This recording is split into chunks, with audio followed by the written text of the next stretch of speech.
പ്രശ്നങ്ങൾ പറഞ്ഞാൽ യൂട്യൂബ് ചാനലിലേക്ക് മാന്യപ്രേക്ഷകർക്ക് സ്വാഗതം. അസ്സലാമു പെരുമാതുറ സ്നേഹതീരം അതിൻ്റെ 15ാം വർഷത്തിലേക്ക് കടക്കുകയാണ്.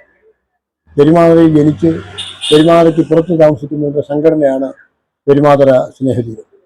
ജന്മനാടിന് വേണ്ടി സ്നേഹതീരം രൂപീകൃതമായത് മുതൽ നിരവധി വികസന പ്രവർത്തനങ്ങൾ ഞങ്ങൾ ചെയ്തു വരുന്നു. ജീവകാരുണ്യ പ്രവർത്തനങ്ങൾ, പ്രതിമാസ പെൻഷൻ, പാവപ്പെട്ട വിദ്യാർത്ഥികൾക്ക് സൗജന്യ വിദ്യാഭ്യാസം, വീടുകൾ നിർമ്മിച്ചു നൽകി, സ്വയം തൊഴിലിന് വേണ്ടി ആത്മവിശ്വാസം നൽകി, അങ്ങനെ എല്ലാ മേഖലകളിലും നമ്മളെ കൊണ്ട് കഴിയുന്ന രീതിയിൽ കഴിഞ്ഞ 15 വർഷമായി പ്രവർത്തിക്കുകയാണ്. എഡ്യൂകെയർ എന്നുള്ള വിദ്യാഭ്യാസ പരിപാടി 1ാം ക്ലാസ് മുതൽ 10ാം ക്ലാസ് വരെയുള്ള കുട്ടികൾക്ക് സൗജന്യ വിദ്യാഭ്യാസം നൽകുകയാണ്. പെരുമാതുറ വലിയ പള്ളി മദ്രസ ഹാളിൽ 1 സെന്റർ, മൈതാനിപ്പള്ളിയിൽ 2ാമത് സെന്റർ, പെരുമാതുറ LP സ്കൂളിൽ 3ാമത് സെന്റർ.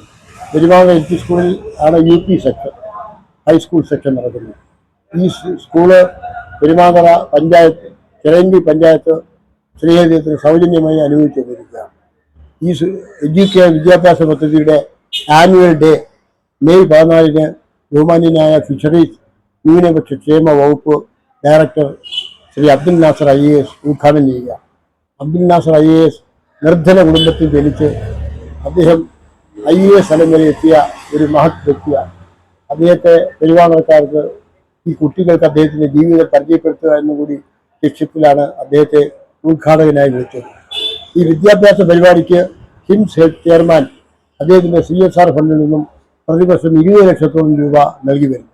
അങ്ങനെ തികച്ചും സൗജന്യമായി നടത്തി വരുന്ന ഈ വിദ്യാഭ്യാസ പദ്ധതിയുടെ വാർഷികാഘോഷ പരിപാടികളിൽ പെരുമാതുറക്കാരായ മുഴുവൻ ജനങ്ങളുടെയും സാന്നിധ്യത്തിൽ നടക്കണമെന്ന് ആഗ്രഹിക്കുന്നു.